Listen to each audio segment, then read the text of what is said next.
welcome to this month's edition of the Perfect Hoof Club.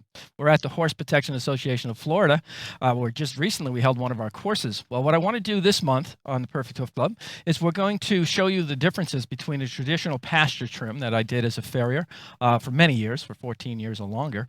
And I'm also going to do the HPT method so that you can see a comparison. We're going to show you the T-square that we use for balance as a traditional farrier and the landmarks that they use, or actually the marks on the limb and in reference to the bottom of the foot. And we're going to show you the landmarks on the HPT method, and we're going to show you how that's done. We're going to go over each individual step, both traditional and the HPT method. And I hope that'll give you a better understanding as what's the difference is between the two, because that's always a question I hear. I get it on the forum all the time. We get it in my emails all the time as to what is the difference between the traditional trim and the HPT method. It's been a lot of activity on the forum, on the farriers forums and the various forums that are established for the barefoot trim. And we see that that question comes up all the time. And we're actually been accused many times of having nothing different than a traditional trim, that we just found a way to teach it by number. Well, it's very important that you understand the difference is that the HPT method allows us to teach a person to have consistency from trim to trim right from the beginning. Whereas traditional takes quite a while to understand and learn. Some farriers become very efficient at it and very good at it, where others it takes a little bit longer. You often hear that it takes as much as 4 years of practice under a master in order to become efficient or proficient at the traditional trim. Whereas we're finding now through x-rays and just physical evidence that the HPT method does allow for consistent static balance in the horse's foot, balance to the internal arch, which we're going to explain when I'm doing the trim, which is very important. So let's get on with that. I'm going to bring out a horse, and we're going to start by looking at the various trims and the steps that are involved. This is Wildfire Buttercup. He was a rescue that came here as the result of Hurricane Andrew. And they do not know his origins, hence a feral horse. He's gaited. He's an interesting case. He's also very quiet. That's why they call him Buttercup. I guess we'll find out about the wildfire as we start to trim. As we look down, we're going to find that he has a fairly nice foot on him. And we've already done a spectrum of usability on this horse. Comes in at about a 4 on our scale, maybe even a little higher. The biggest downfall on this horse's foot is the persistent cracks that we have in the toe. The rest of the foot is quite nice, actually probably coming close to a 5 on our scale, or a little higher even.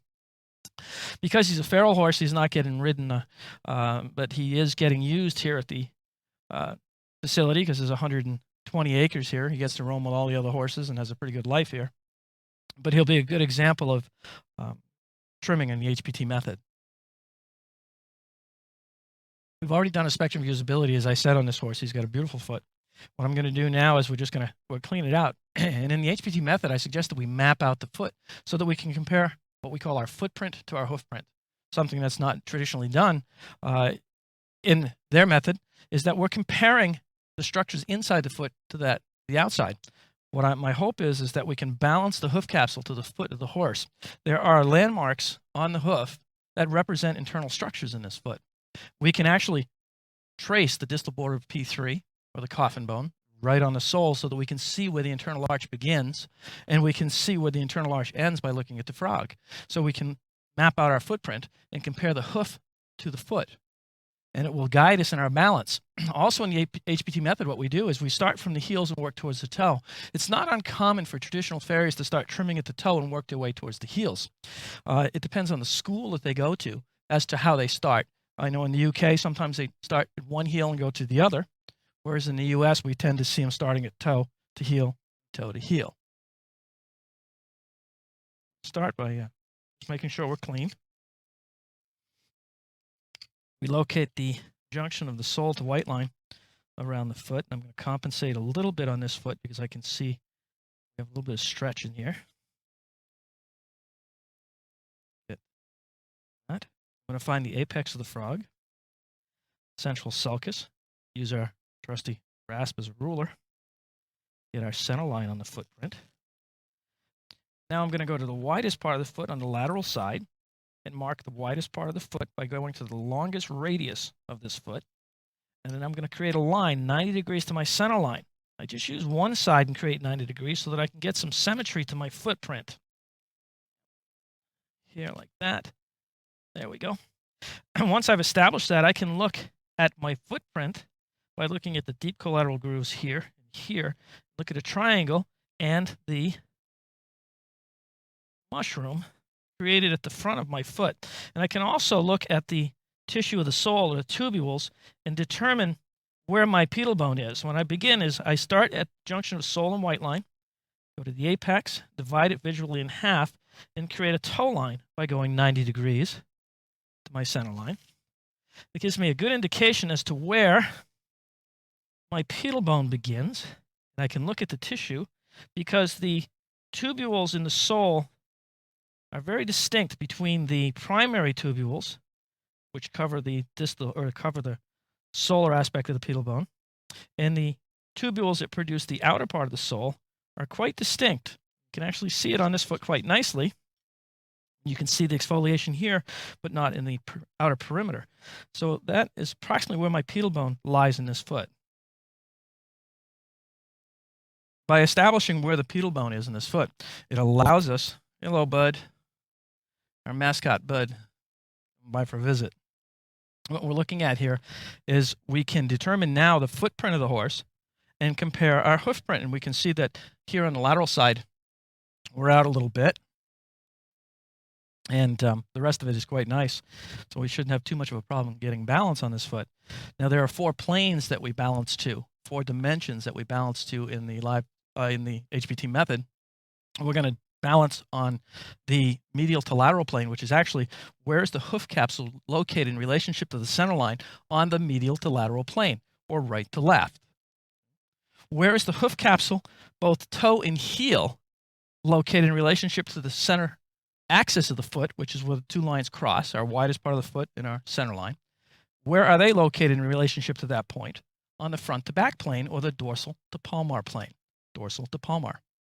The other dimensions that we're concerned with are the distal to proximal, or the proximal being closest to the attachment of the limb and distal being farthest from the limb, which would indicate what are the angles at which the foot is sitting, or the hoof print is sitting, in relationship to the footprint, which we're going to establish, the live sole plane. So which way is it sitting as far as we have distal to proximal of toe and heel, and also on the medial to lateral plane, distal to proximal. So that's 3 dimensions. The 4th dimension is yaw, and that's where is the hoof capsule located in relationship to the center line? Is it rotated in one direction or another? On this particular foot, we have a little bit of rotation to one side. It's actually kind of moving to the medial side at the toe, so we have a little bit out of yaw, which we can adjust with our flare. And when we balance the foot, when we trim it, it'll come back into balance. How we view things, our perception and our perspective on balance, how we look at the foot. When I'm working with a student and they ask me to check balance, I'll always get under the horse and be looking straight down, flat on the foot. This is something, again, that is different about the HPT method as compared to traditional farrier sciences, where traditional farrier sciences are looking across the foot for balance, comparing to a T, which we're going to get more into. We're looking straight down on the foot and balancing a plane of the internal structures to that of the external. On the camera, because you're at an angle, these lines perhaps look a bit askew, or they actually, because of the concavity and because of the angle of the camera, they may look bent. What we're going to do is I'm going to have the camera person come in, and we're going to get right on top of this, parallel with the lens to the foot, so that you can see that these lines are relatively straight. They're not perfectly straight, but it is they're a lot straighter than they probably appear right now on the camera. So I've had the camera person, our cameraman, move that camera so we're more parallel to the bottom of that foot, and hopefully you won't shift too much. And you can see that the lines appear much straighter than they did. That's because now we're looking straight down on that foot to get correct perspective. What we're looking at here is I have Robin holding the rasp directly down the cannon bone so that we can compare the heels, so that we can get the heels perpendicular to that center line. That's how we would traditionally do it. I'm going to take a look closer down here at the bottom of the foot so we can see perpendicular. And we determine which heel is high and low in relationship to that center line of the limb. Now this foot is a bit skewed to one side. The limb is not perfectly straight. We'd have to compensate for that as a farrier by taking down the proper heel. And Robin, if you could just lift a little bit more. little bit more so that we can see the bottom of that foot. See how we look at it as a farrier. And get your rasp straight up and down for me. That's it right there. Good. We can compare the bottom of the foot by looking down it. Make sure we're straight on the leg. And then lower the appropriate heel. So there we have a good indication of balance from the traditional standpoint. We can start on our trim because the first part of this trim is to do the frog. So I'm going to trim the frog first. There's talk in the field that farriers are not trimming the frog. We've got some that are trimming it particular ways. We tend to put a nice angle on that frog to help with proper stimulus. We're just removing a very small amount, actually, just to get an angle on it. You can still, I haven't really taken that much because I can still see exfoliation here. That's what the white is. And then we've centered it up on the foot and just removed a little bit. The next step is to find our viable sole, which is right there. You can see it went shiny on me right there. Just remove the exfoliation just a little bit. It's nice and shiny there. So now I found it. I'm going to put my marks back, both medial and lateral, widest part of the foot. And I'm going to use these reference points, highest point on the widest part of the frog, 2 points at the widest part of the foot, and we're going to find our live sole plane. Now that's a bit difficult to demonstrate on the video. I'm going to find it for you, but to see the depth perception is difficult. And the best thing is to take a look at our videos or our book to understand the explanation of why that's done. So I'm going to find the live sole plane, and I do that by mirroring the image of, or mirroring the plane of the internal arch, which is there. I lower my rasp on the heels until I find the highest heel. Reference in all directions tells me this heel is a bit high, so I'm going to lower it till it's on plane and slightly above the frog. I want to create heel purchase. Remember, we're looking at dorsal to palmar balance as well as distal to proximal. Distal to proximal being farthest from the limb or closest to the attachment of the limb. That's our height of our heel, but its position on the dorsal to palmar plane is also important. And when I lower the heel, it moves it on the palmar to dorsal plane. It moves it to the palmar aspect of the foot. I lower it, creating purchase, holding the plane in all directions.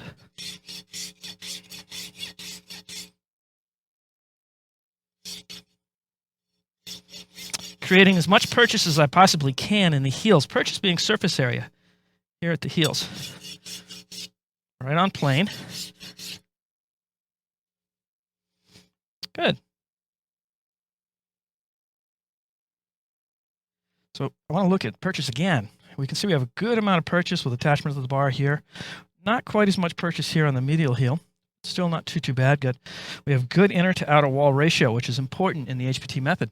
Something we don't often look at in the traditional method is that we want to see a good amount of inner wall, which is very pliable, which is very beneficial to have at the heels where we take impact. In the traditional method, we're looking at the hoof wall, and often we find, which you'll see on a lot of shod horses, that the horse is standing on the outer wall. We have very little inner wall. The reason being is we haven't had the correct stimulus to develop this inner wall. This horse, being shoeless, has developed a pretty good amount of inner wall. We've got good width to our frog, because the frog should be 50 to 60% as wide as it is long, which we have a beautiful frog with very little depth to our central sulcus. Good support. So we have pretty nice heels here. On our spectrum, they're pushing almost a 4.5, maybe almost a 5. And they're on plane now, so we have them where we want them. We're going to go to the next step in the method, which is to address our bars, which is a very simple step.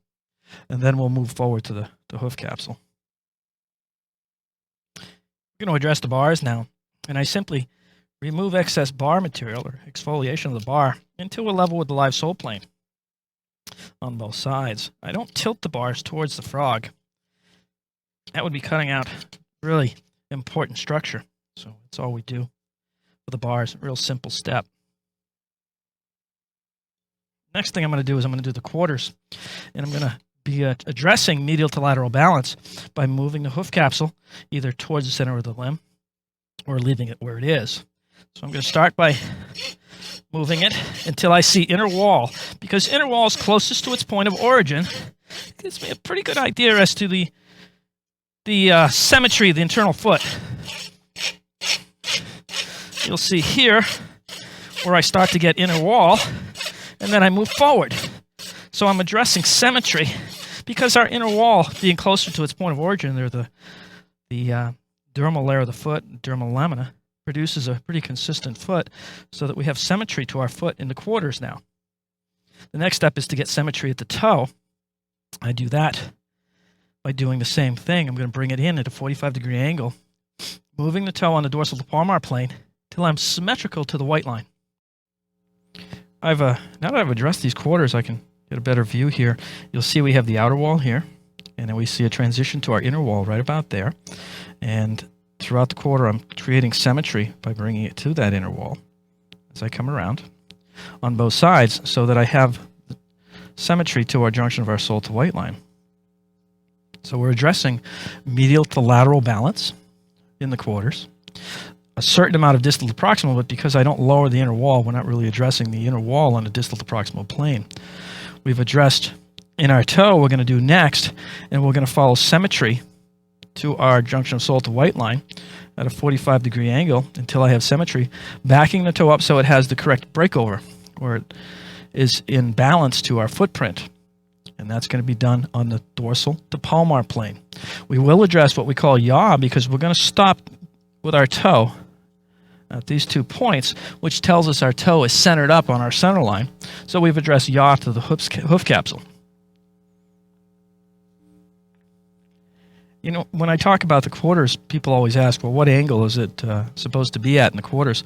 Well, the quarters really depend on the type of foot we're working on. If we have a foot that's way out to the side or off on the medial lateral plane, we'll open our angle up and move that in until we're closer to symmetry and then lower our angle. Usually comes in somewhere around 30 degrees or somewhere in that area. It's not really that critical as long as we don't invade the inner wall or lower the inner wall in that step. When we do the toe at 45 degrees, we found that's probably the most beneficial or the easiest to get our toe into balance. Sometimes, again, if we have a very long hoof capsule, the hoof capsule is migrated forward, we'll use a very open angle and then close it to the 45 when we get closer to the symmetry we're looking for. We don't use nippers, therefore it gives us a much more control with our rasp so that we can get symmetry to that foot.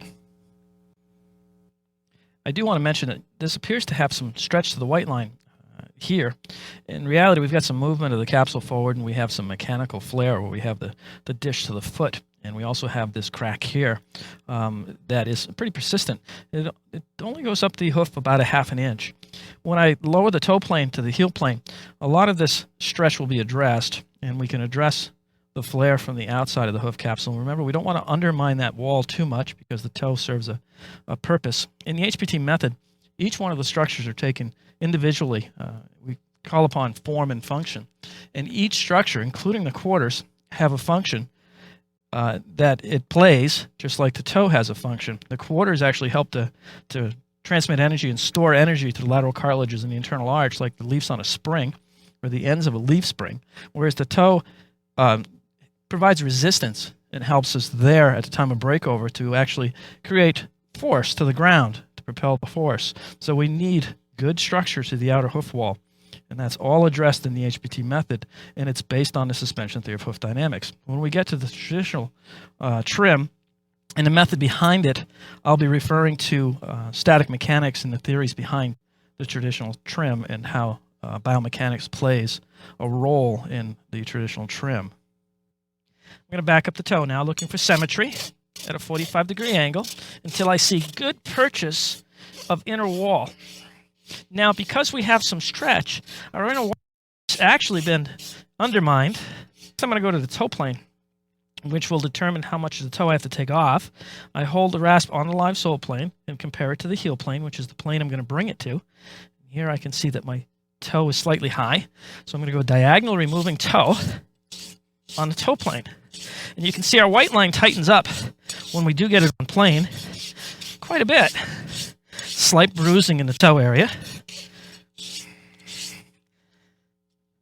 Now I have balance across my plane, and I've also tightened up that white line quite nicely. There's my balance. Tight and symmetrical. I'm going to go to the next step, which is going to be flare. Come to the side now so that we can take a lateral view of this foot, and you can actually see there's dish to this foot at the toe. I'm going to be removing that. And when we move it from the top down, always the flare is removed from the top down. I'm going to go around to the front to show you that we have balance on the distal to proximal, medial to lateral plane by looking at the coronary band in reference to the ground. Here we can reference the coronary band to the ground plane and see that we have distal to proximal balance on the medial to lateral plane by having a hairline that's relatively perpendicular to the center line and parallel to the ground line. Here we can see using the rasp down the center line of the foot that we have a hairline that's pretty level to the. What I'm doing is I take the rasp and I put up underneath the coronary band with the edge of the rasp, bring it till it touches at the bottom. Then I'm going to hold it parallel to the top ½ inch of the foot. And we can see that we have flare starting, about midway down the foot. So the flare starts about here. So I'm going to address it by going around the foot, looking for flare, making the foot parallel, having a straight line top to bottom. Removing it from the top down. This way I don't dub the foot in any way. And we try not to make a lot of rasp marks. And we try to remove as little foot as we have to in order to get symmetry. Attaboy. That's okay. There you go. So here I've removed quite a bit of the flare. So now when I go here, where I haven't done the flare, you can see daylight through there because I haven't done the flare. Here, I'm parallel. I'm going to continue around a little bit on this side because I always work my lateral side from the medial side of the foot. Gives me more control of the horse. And then I'm going to get to the lateral side of the horse to do the medial side of the foot. There we go. Now, you'll hear a lot of times that people shouldn't be taking a lot of hoof wall because of periopal. Well, periopal actually returns very quickly, and periopal is actually our stratum externum here, and it is produced at the hairline, and it's consists of very microscopic tubules. It protects this new growth, allowing it to remain supple so that it can distort prior to getting farther down the foot. So we're safe by doing what we've done. Lateral side, so I can do the medial side of the foot. Remove any flare, sighting down my foot, feeling the flare. And this is both a mechanical and what we call a metabolic flare, where it occurs above the attachment of the epidermal to dermal layer.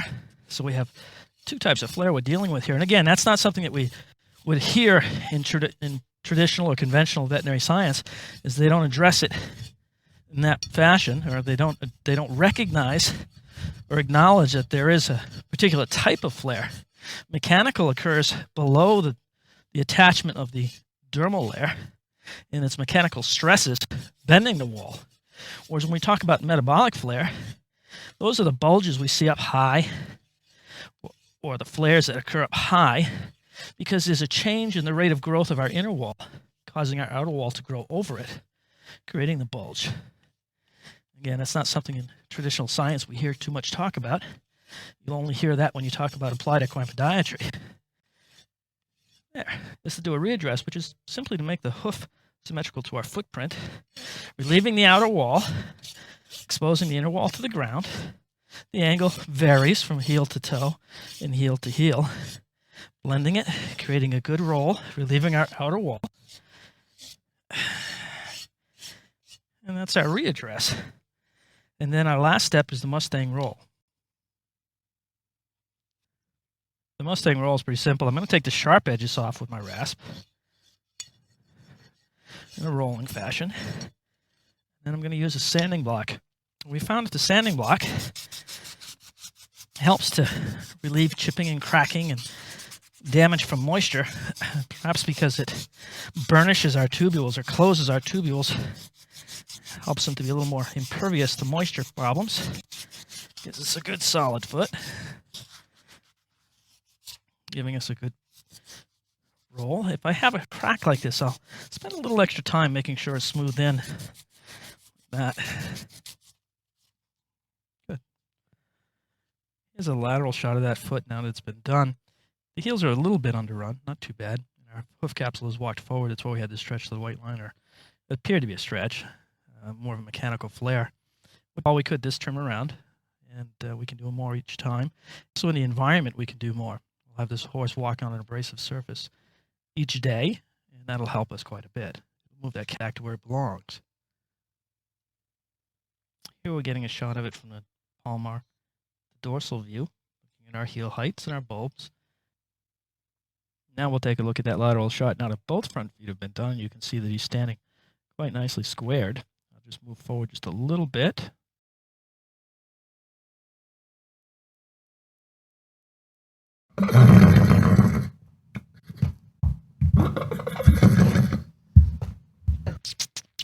Okay.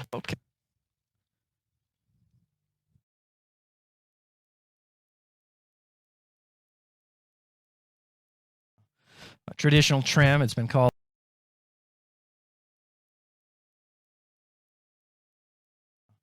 A traditional trim, it's been called many things, many different terms on it, but we're going to do the best we can on this cadaver. I have the Principle of Horseshoeing 2 here by Butler, Doug Butler, and it begins by showing us how they are taught to do the frog, or how we were, how it's taught 20 years ago, how to do the frog. Nothing's changed. I'm going to get to the frog now. And in Butler's book, it states the first thing that we can do is to use the nippers on a dry frog to take off and roughly shape the frog using our nippers, if we don't want to use our knife to begin with, to get a rough shape on the frog. So I can do that if I had to. Then I can finish shaping the frog with our knife, and it states that we should remove, as I always did, any exfoliation. Okay there? Okay, so I'm going to do the same as I would do in the HPT, actually. Going to remove any exfoliation as best I can here. If there's any flaps like this, that's all removed, which isn't much different than we do.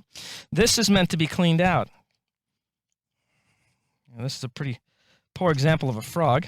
It says that the tags at the back of the wall should be removed on both sides, and the shape of the frog should follow that of the sensitive frog, which is a relatively sharp shape all the way back on both sides.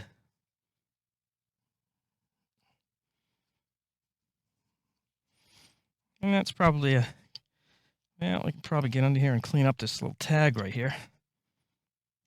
There we go. To shape it up. That's probably what we would do. Conventional, not too much different than what we would do.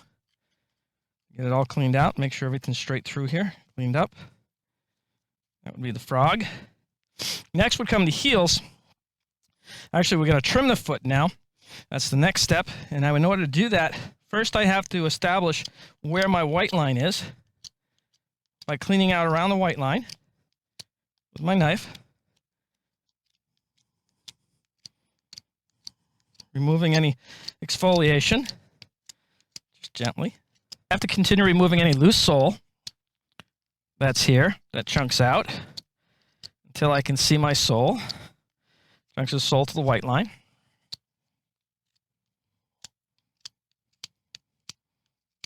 I still have some exfoliation there. It's just removed out clean until I have a good concavity to my sole. It's not that we're going for concavity in traditional. We're just trying to get rid of any exfoliation, basically so we can see. The bars, if they're too high, it said it can be lowered with your nippers. We can get in here and lower our bars with our nippers to get what we want. Once I've established that, now I have an idea where I have to go with my nippers to cut the foot.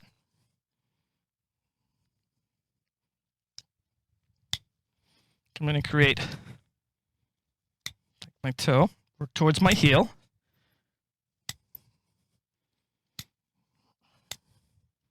Remember that the other heel is slightly high.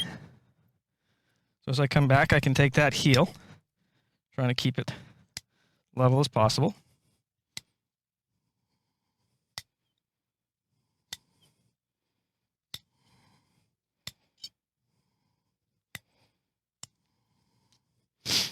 Trim. Once I've finished with the nippers, I'm taught to go diagonally to get a flat foot. First one way, then the other. Avoid going across the foot, is said. Don't go across the foot, but diagonally across the foot until I have a flat surface. Been a long time since I did this. But much like the natural balance, the toe callus remains. In the traditional farrier science, we don't look at that, but that's what occurs. Until we have a flat foot. Okay, so I have a flat foot now. So I've done the heels, and I've done diagonally across my heels to get my flat foot. Now, to reference heels, I use the T-square. I would look down the foot, line up this square with the limb, and then look across the bottom so that my heels are parallel to the T, perpendicular to the center line. Now, the toe, I'm asked to look across the toe and determine if it needs to be taken down, but in order to do that, I have to determine it by looking at the lateral side of this horse. In other words, get out from under the horse and look laterally at the horse to see if we have alignment of the dorsal to pastern to shoulder, and determine whether I need to take toe or whether or not at this point I need to use a degree pad.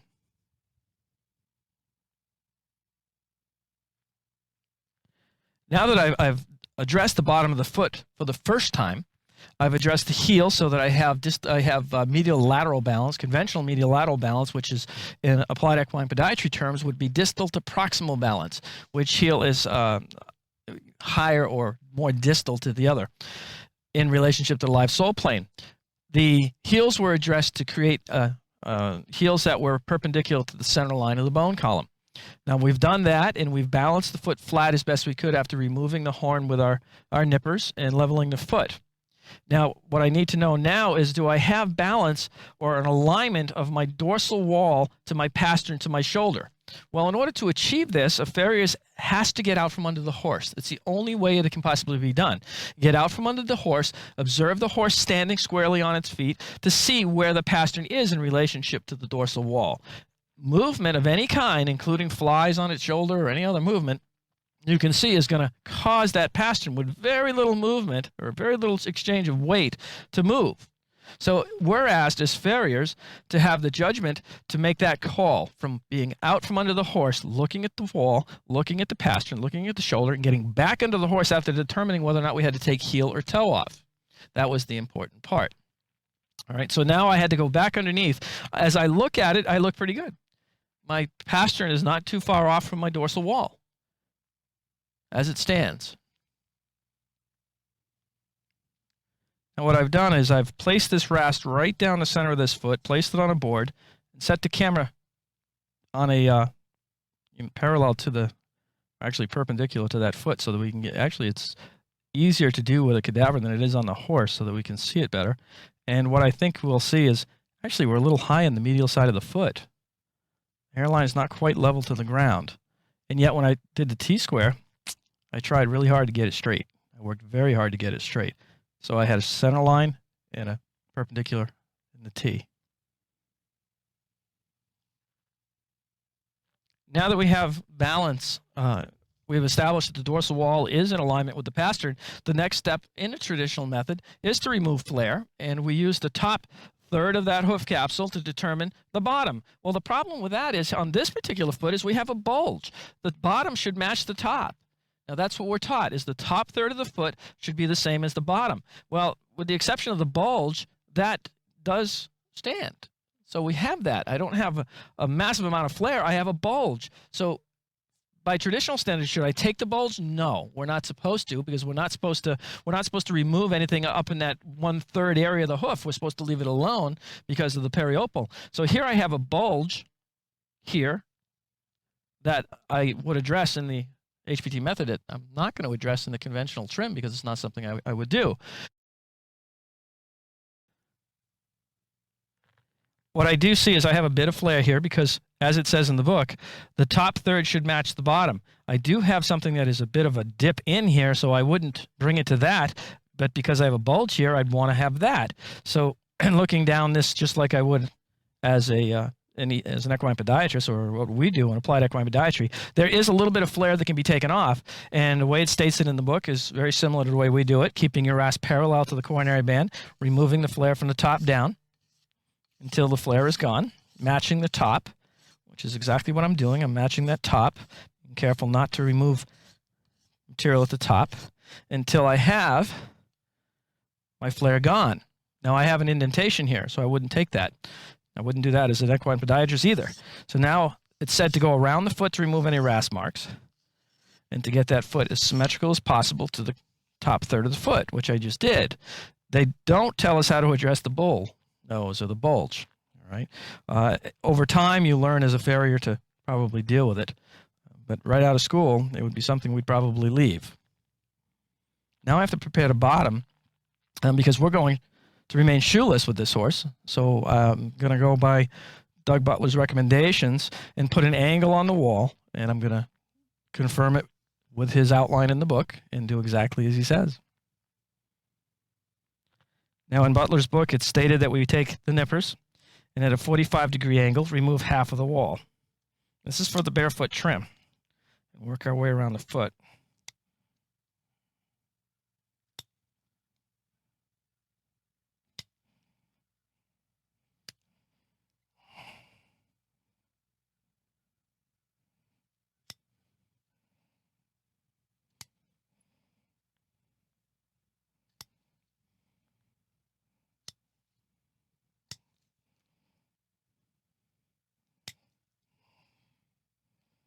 I kind of forgot how little control you have compared to a rasp. In the next step, Doug Butler says to rasp the wall at a large angle all the way around. A bit subjective, as we don't really, or it's not told what angle. I'm just going to go with the 45-degree angle. That's a pretty large angle. All the way around.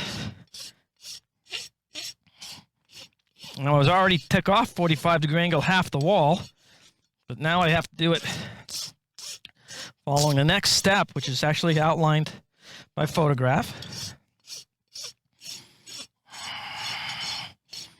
To get it nice large angle. And then in the next photograph, it says to round all the edges up.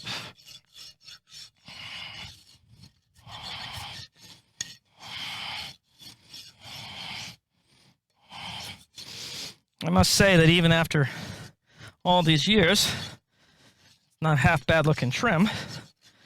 And what I will say is that our balance is way out. I didn't do it intentionally. I went exactly as they said. And I'm going to show you where we're at with our balances. One is I did not address where my heels were, and now that I'm finished, there's no addressing them. I'm not going to tell the client that I need to walk it to move the heels back or anything else. The heels are where they are.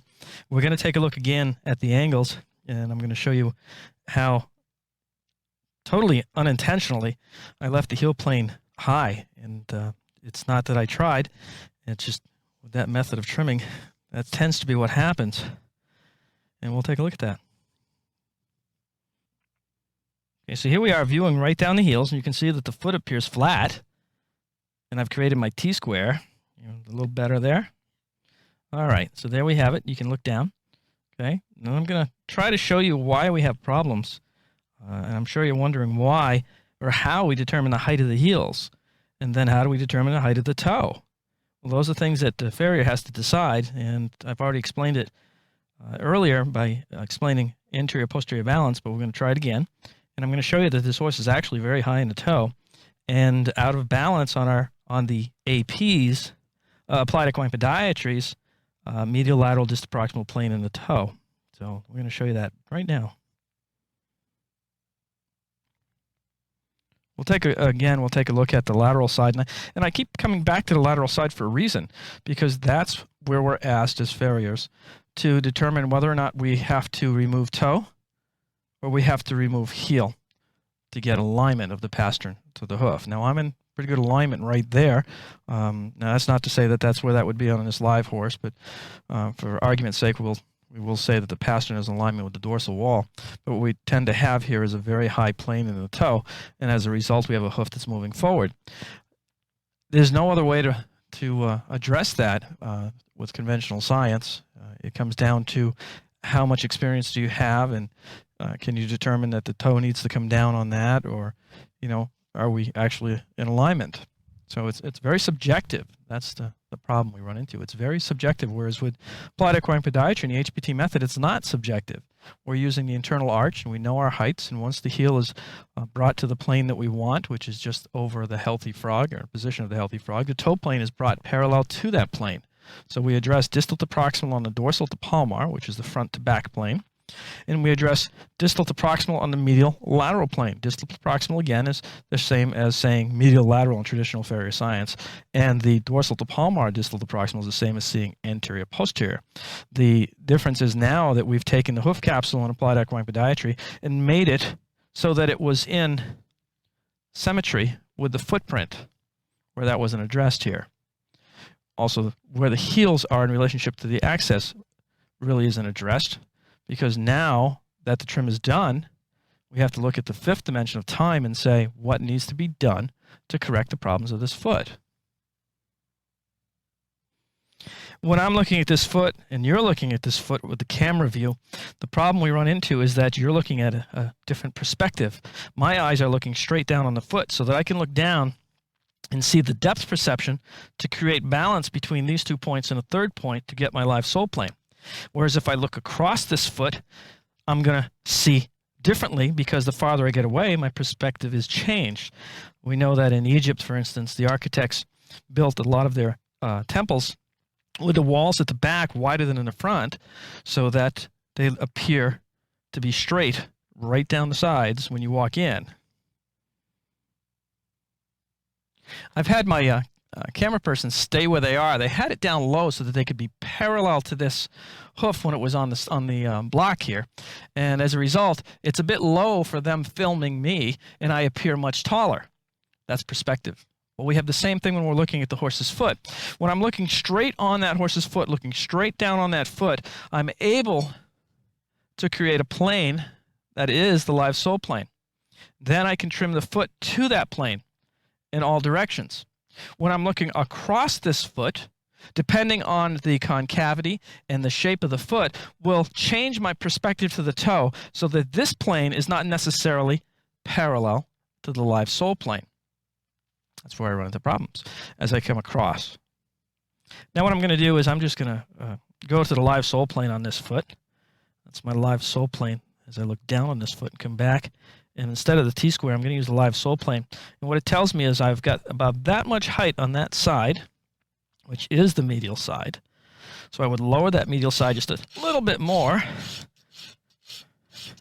to create balance. Again, we're going against tradition because we're going across, or against conventional balance, as it's stated in Dr. Butler's book, by going across the foot. But I'm looking at my live sole plane, come down.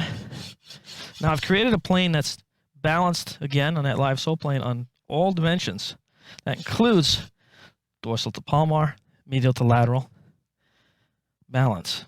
Now that I have that, we're going to go back and we're going to take a look at that toe plane.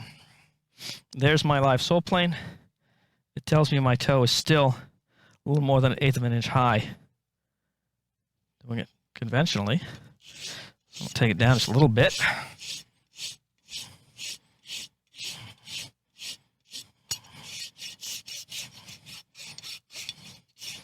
Again, we're going diagonal like it's told convention. There, there, there, and there. I have a little bit of balance. I can't do anything now with the wall because it's already been addressed, but it's pretty close to where we would leave it anyway. But I'm going to take it back and show you now on the hairline, and also to show you laterally where we're at on this foot.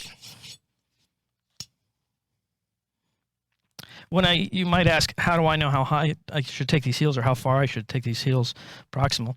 I'm looking at the angle of the healthy frog, or of a frog, and it's about 5 degrees. And if that's the case, I'm coming in just about where I want to be on this frog when I lay it in here. So the healthy frog would be about that height on this foot.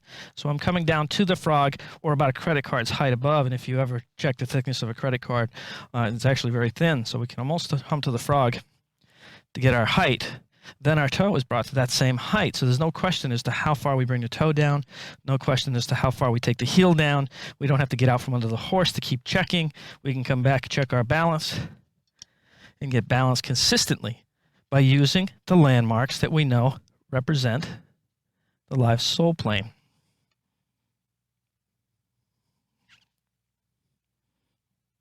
Here I have the level so that it is straight down the limb and across the heels, so that you can see that actually to your left, which is actually the lateral heel, is now much higher than the medial according to the T-square. But we're going to look at it one more time from the dorsal to palmar view and check the hairline to the ground to compare that. I'm going to move this forward so you can see that our level is straight to the limb. Back so that we can see the difference in the heels. Even when we drop a little bit, let it relax, we can see the same thing. Good. So here I am looking from the dorsal to palmar view on this foot now, and we can see that the hairline is almost level to the ground, or parallel to the ground on the medial to lateral plane. That's our distal to proximal balance on the medial lateral plane. The rasp is going down the center of the foot, following the tubules down the center of the foot, so you should get a T.